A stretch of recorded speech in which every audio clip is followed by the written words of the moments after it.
Thank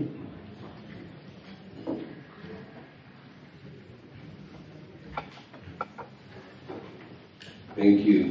Thank you for the organizers for inviting us. Thank you for allowing us to speak in English. This is not taken for granted. Definitely not in Italy. Usually all my lectures in Italy are 6 hours long because of consecutive translation. Most universities don't have money for simultaneous translation. So I really appreciate it. Thank you so much for that. Very tough task to follow Rafif. And in many ways, I hope this complements and also brings to the fore some of the points already made by Rafif and also by your introductory remarks, Romeo. We received some guiding questions for this meeting, which I will try to relate to, although not in the same order that they were presented and probably not exactly as they were meant, but I think I will be quite loyal to this. The first question, which is actually the second question you sent us, I think it should be the first. Can Israel be viewed as a paradigm for managing contemporary conflicts? The second question is, to what extent is the Palestinian struggle constrained by geopolitical dynamics, and what are its spaces of autonomy? And the third question, what does the global movement for Palestine represent, and what possibility does it open?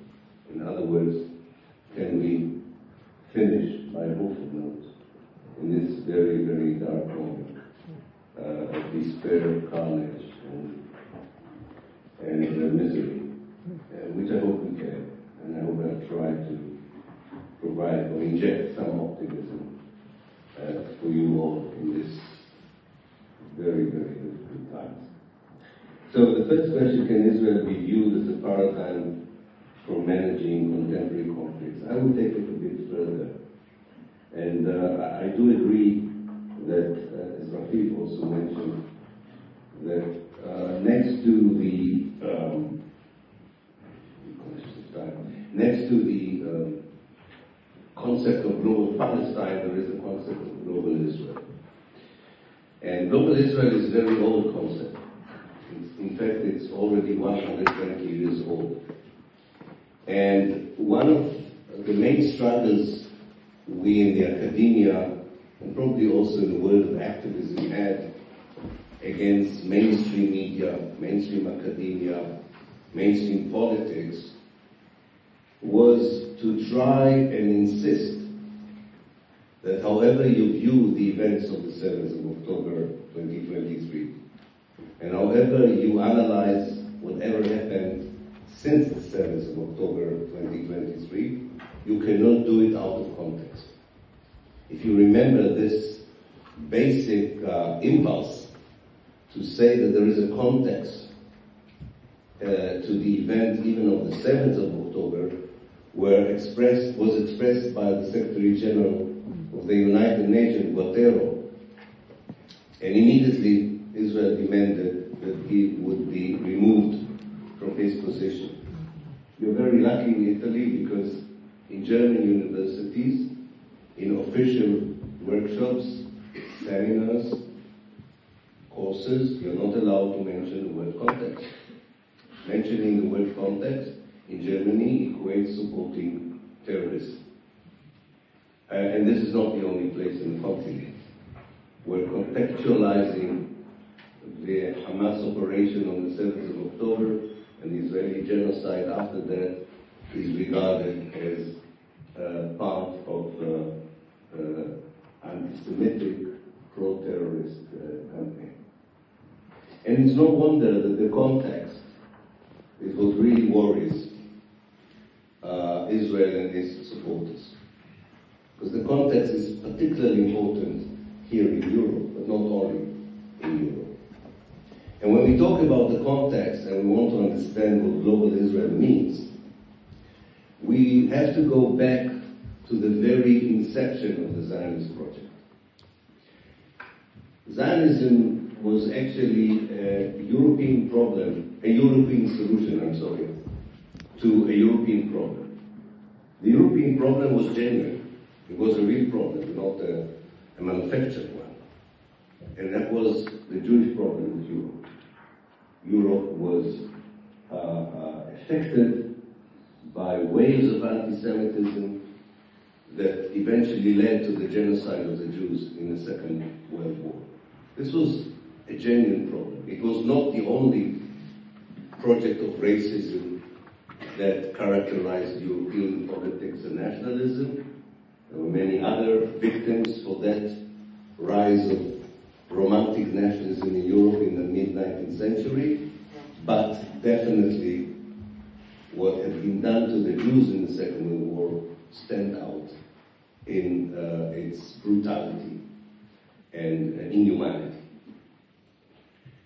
But it's quite amazing that long before that process of racism matured into genocide, anybody in Europe who was aware of the Jewish question, of the Jewish problem, either because they were genuinely worried about it, or they were very supportive of the racist attitude towards Jews, long before the Holocaust, were excited by a Christian Jewish project called Zionism that began as a very marginal idea in the mid-19th century, but became very popular after the Second World War. And the context here is that in order to solve a European problem on a European soil, within a European context, it was decided that the only solution, or the best solution at least, is to impose a Jewish European state and build it at the heart of the Arab world, at the heart of the Muslim world, against the will of the people of Palestine, and sustain it despite the fact that it was invalid from a moral point of view, sounded totally impractical from a political point of view, and yet one that everybody who was involved in it from the very beginning, whether they were the Jewish leaders of the Zionist movement, the evangelical Christians who supported it, the British imperialists who gave a hand to it, or capitalists in the world who liked the idea, whoever did support it, from the very beginning, stated very clearly, the only way of imposing a Jewish European state at the heart of the Arab world, at the heart of the Muslim world, against the will of the Palestinians, can only be imposed by force. There's no way that you can build such a political structure without force. And if force is not enough, you need more force. And force was translated to an alliance. You needed a regional alliance. That was not that easy to achieve. One of the greatest successes of global Israel is throughout the years building a global alliance that sustains this impossible idea of imposing a European Jewish state on the Arab world, and a global alliance, of course.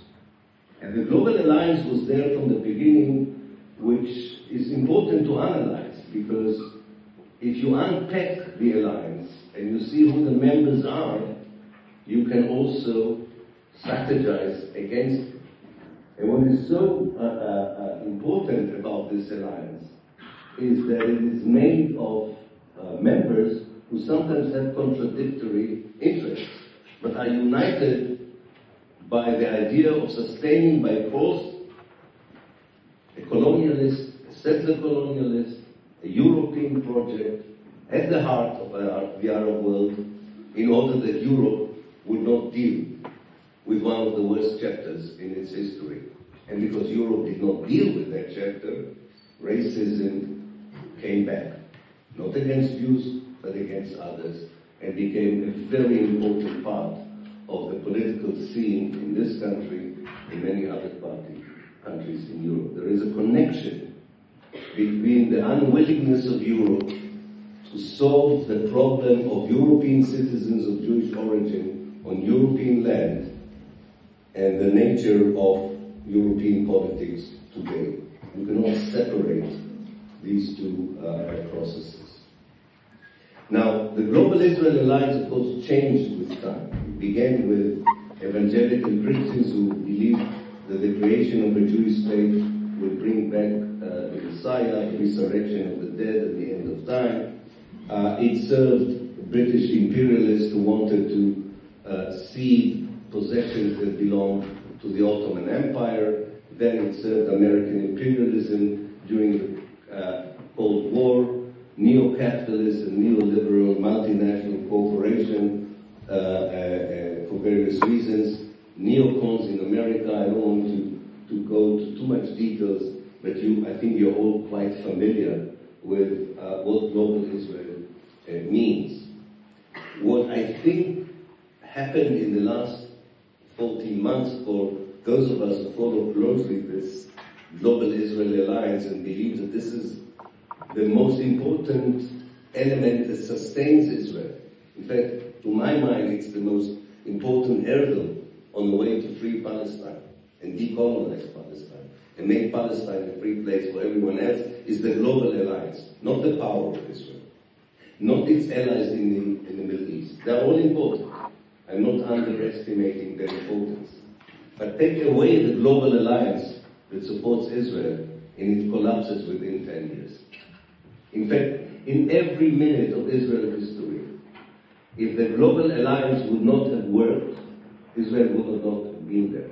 Without British bayonets and military power, the Jewish community in Palestine and its programs of colonization and ethnic cleansing would have failed and would have stood no chance in being implemented.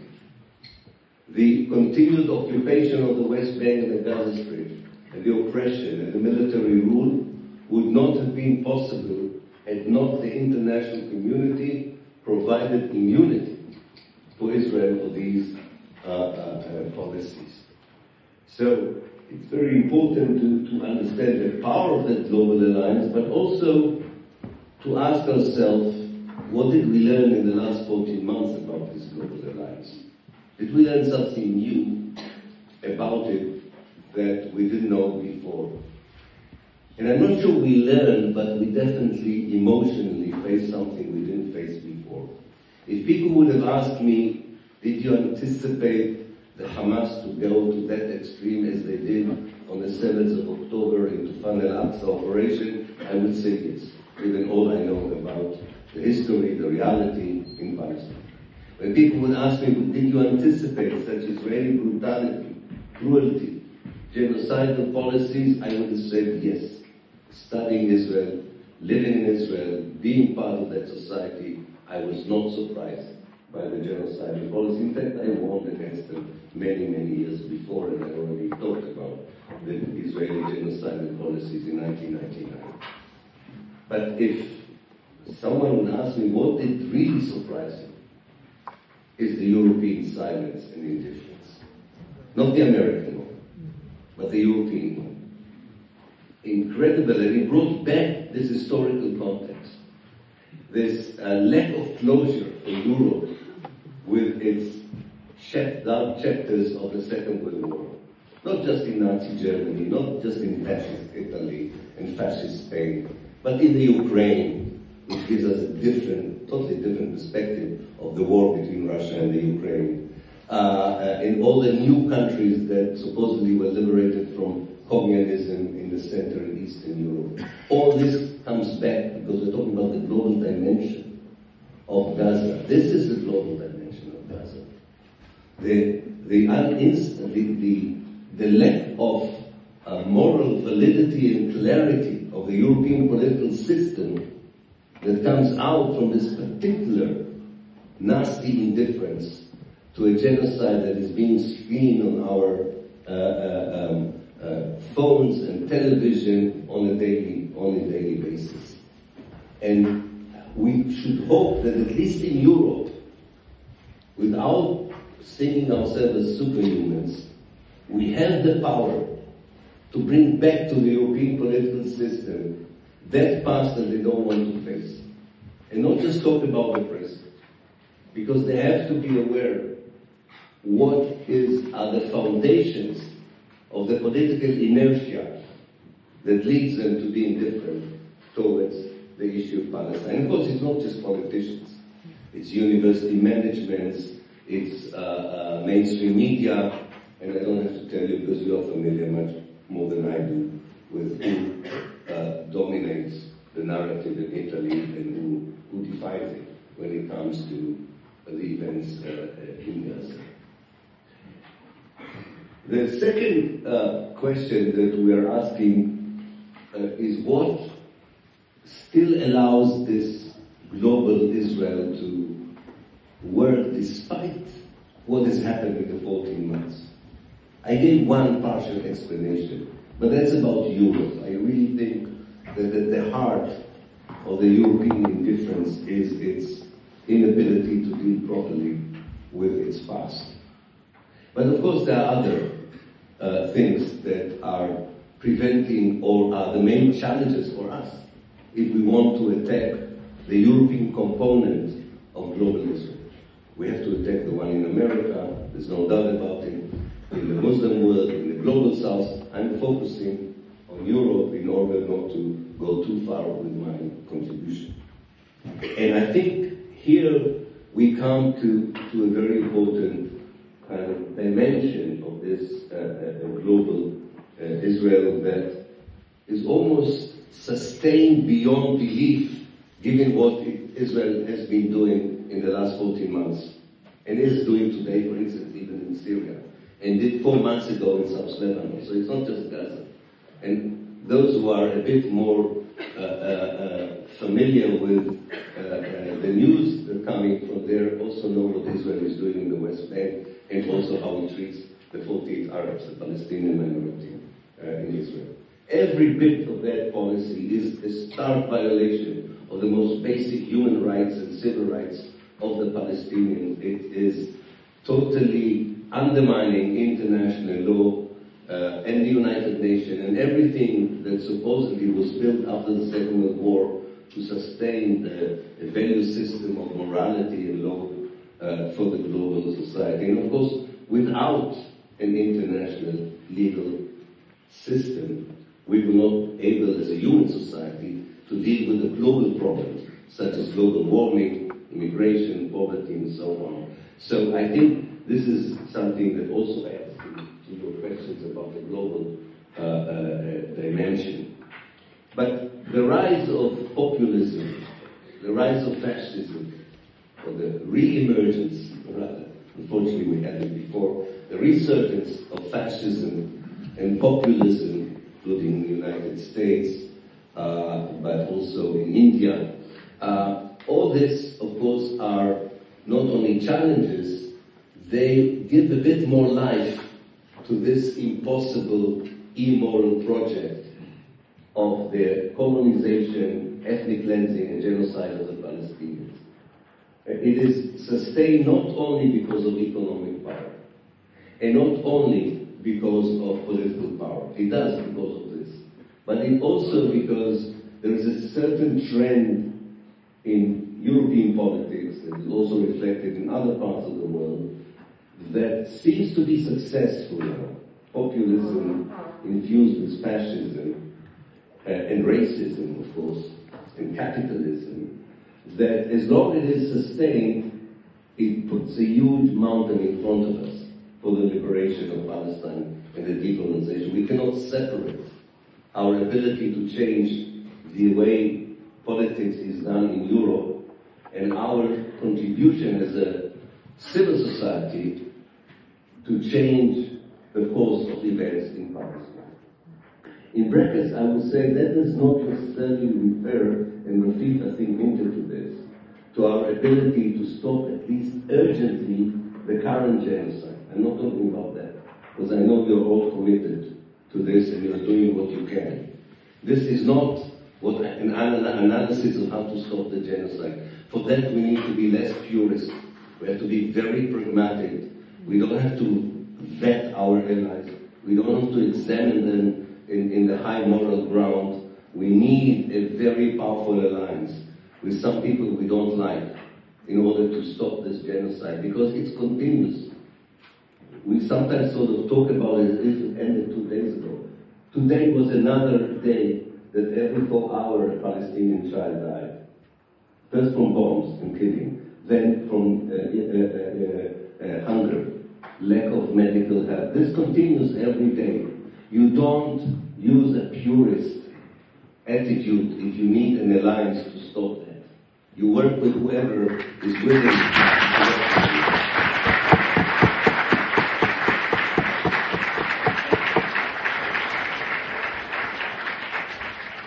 I'm talking about what Rafik referred to. This is not going to stop there. And this will be repeated unless this illegal, immoral, impractical project of imposing a European state on the Arab world, on the Muslim world, will continue. There's no other way of putting it. We need to end this project. Without it, not only Palestine will not be free, the Arab world will not be able to deal with its main issues, and if the Arab world will not deal with its main issues, the rest of the world will not be able to face the most important challenges that face human society, whether these are ecological, social, or economic, or political. So I think that's a very crucial part of this issue. Finally, I want to say that on the third question of the global Palestine. So what is global Palestine in front of a global Israel that historically has been there for 120 years, where you, not you yourself, definitely not you, the Italians, among others, are playing a very important role in sustaining this impossible, immoral, and ineffective project. And the last year and a half has proven its sustainability, so to speak, even when it commits a genocide on a daily basis in front of our eyes, and now creates the greater Israel. Israelis are not going to withdraw from the parts of Syria that they've occupied. They're going to Judaize them. They're going to send, already are beginning to prepare. They're going to send settlers to West Syria, to part of South Lebanon, and definitely to the north of Gaza. This will continue. The sense among the current Zionist leadership in Israel is that they have a rare window of opportunities to expunge Palestine, to totally wipe out Palestine, not only as people, but as an idea. That's why they're targeting UNRWA. That they have the opportunity to resurrect the ancient biblical Israel that probably never existed, but that doesn't matter. The ancient Israel they read about in the Old Testament that is feared by and respected by the region as a whole, and they have enough lunatics in America who share this belief for the last 200 years, and there are not 5 or 10 Americans, there are about 70 million Americans who think that way, and there are now, some of them, or nutcases among them, are going to occupy the government of President Trump. So this is something that needs this strategizing on the longer term, according to a far, of course, purist approach, but not the one that stops the present catastrophe. Global Palestine for me is 2 things. One is everything that Rafik said, and I don't want to repeat it, and you also referred to it, Maulio, the whole intersectionality of forces that challenge the essence of politics, the way politics is done, that are fighting against local injustices, whether these are economic, ecological, ethnic, or political, and regard actually the struggle for Palestine as representing their own struggles. And this is, I think, is one of the reasons we saw this massive recruitment on behalf of Palestine in the last year and a half. It was very, must tell you, being one of 1 million people in London demonstrated for Palestine gives you hope. Even if you analyze very coldly and say there's populism, there's global Israel and so on, you don't feel alone and you don't feel powerless in such a moment. But I think global Palestine is something else, and this is very important also for universities and academics, and with this I will end. What I learned from history is that the ability to bring an end to oppressive regimes, rogue states, criminalities on the level that we see in Palestine today, and we've seen in Palestine throughout the years, is a combination, it's always, and I hope there are historians in the crowd who will agree with me or not, but it's always a combination of activism on the one hand, and development that you have no control over. There are processes that are happening that you're not part of it. You haven't caused them, and they're happening. And there are two things about these processes that you have to pay attention to. First of all, to note that they're happening and see whether there's some hopeful signs there for a better future. Again, even if you are not at all the initiator of these processes, or you're not even able to contribute directly to them. I'm talking about the process that would help you, in this case, to liberate and decolonize Palestine. But secondly, you have to be aware of how to deal with these processes in the right way. And I can give you a bad example. And this example really stays with me, because I think in my most hope, and I'm a very hopeful person, I do believe Palestine will be free and decolonized. I have no doubt about it. The question is not if, the question is when. But I'm looking at South Africa, and I remember the discussions in the ANC about the fall of the Berlin Wall and the end of the Cold War. And people said, rightly in a way, this has nothing to do with the struggle of the ANC, but the fall of the Berlin Wall would open the door for the United States to join the regime of sanctions against apartheid South Africa.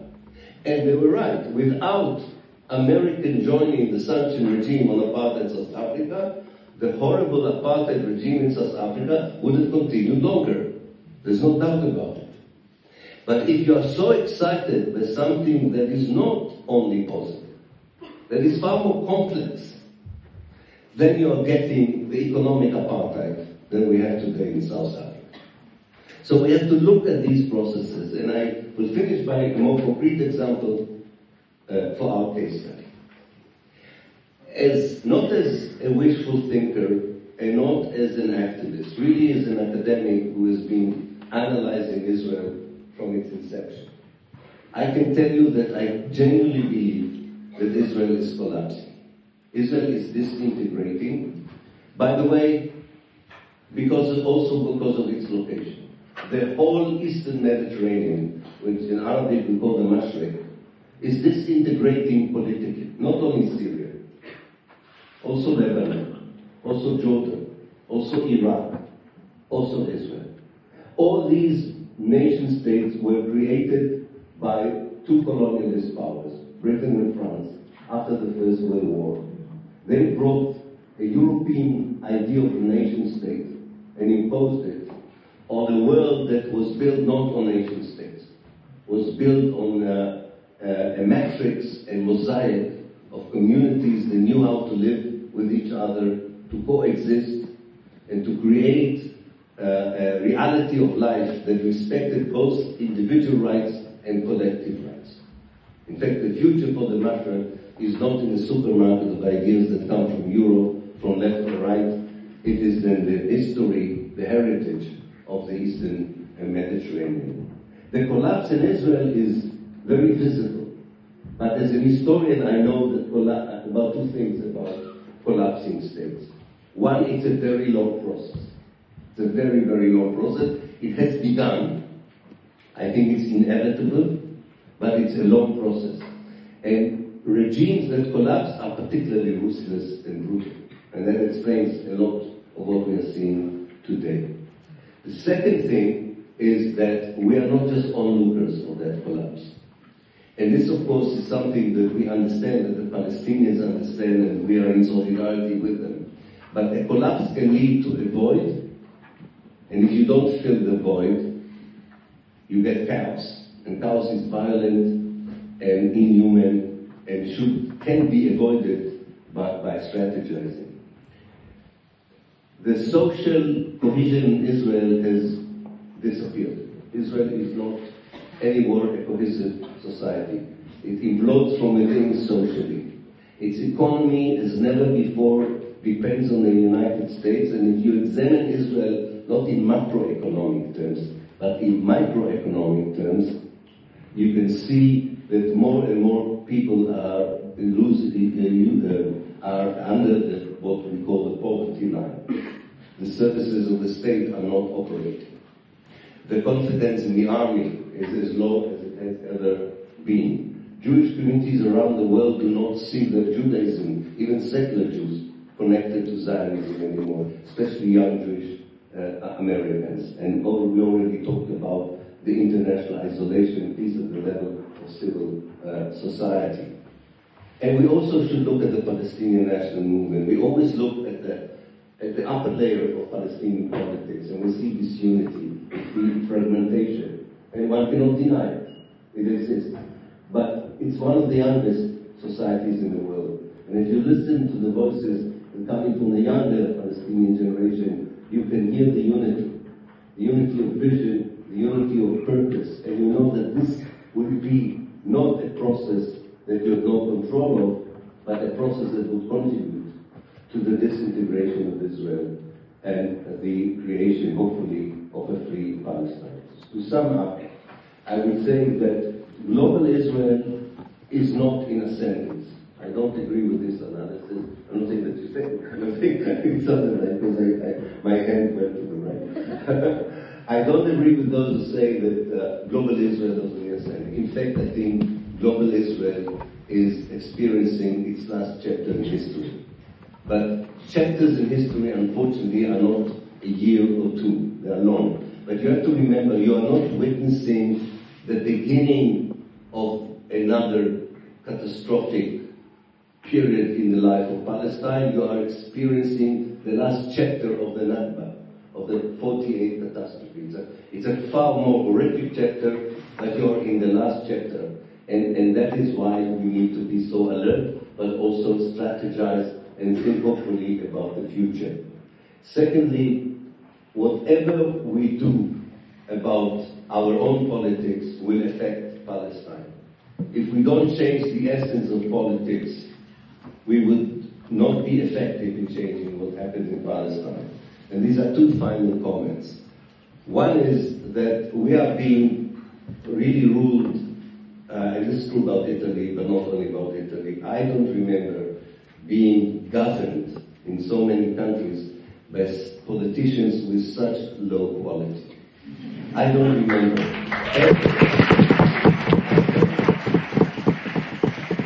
really don't remember a politician of such low quality. I don't have another word in English for that. Sorry. Not those who are here, of course. I'm not talking about you.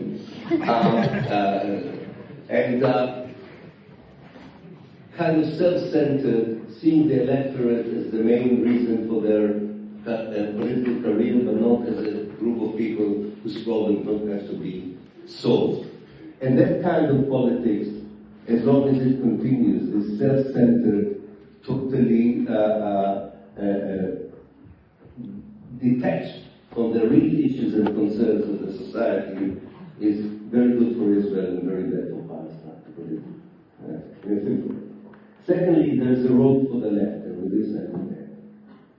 I think that sometimes we forget how supportive the left, including the Communist parties, were of this idea of building a Jewish state at the heart of the Arab world. I think we should remember this. We should remember this. Without the Soviet Union, there would not have been Israel. There would not have been Israel. Without Soviet weapons, there would not have been Israel. Let's remember this. Communist parties, one after the other, until 1967, not to mention socialist parties, even after 1967, saw Israel as the dream of socialism in the Arab world. Let's remember this. The left has not done its proper soul searching about its complicity in creating a state that ethnically cleansed the Palestinians and now genocides them. Secondly, the left has also, I think, to go back to its history in the Arab world, and its history in the global south, and rethink some of the issues that were at the heart of its ideology, like secularism. I think it's time to look back at what secularism means for a global north and what it means for people who live in an area like the Mashriq for so many years. We have to be careful of not creating a colonialism of secularism and modernity again in the name of universal values that supposedly are at the heart of what we believe as Marxists or socialists or people of the left. I'm saying it that because we're out of the left, whether these are processes we can control or whether these are processes we cannot control, and look again at apartheid South Africa, we will not use the historical opportunity that the collapse of Israel will provide us for building not only a free Palestine, but also a just Palestine, one that would be a beacon for the area as a whole. And I do believe that we have the power to be not just onlookers, but participants. We should be aware of the horrible things that are happening, choose anyone who could help us to stop it, but not lose hope, and believe that everything we do every day, even if we don't see the dividends tomorrow, is part of an cumulative effort, not just for a liberated Palestine and free Palestine, but for a much better world for our children and grandchildren. Thank you.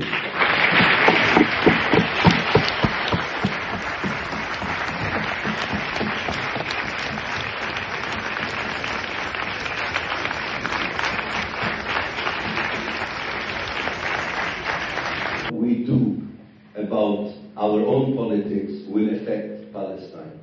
If we don't change the essence of politics, we would not be effective in changing what happens in Palestine. And these are two final comments. One is that we are being really ruled, and this is true about Italy, but not only about Italy. I don't remember being governed in so many countries by politicians with such low quality. I don't remember. I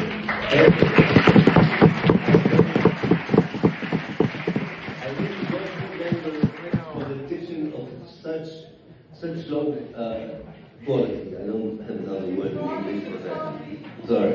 Not those who are here, of course. I'm not talking about you.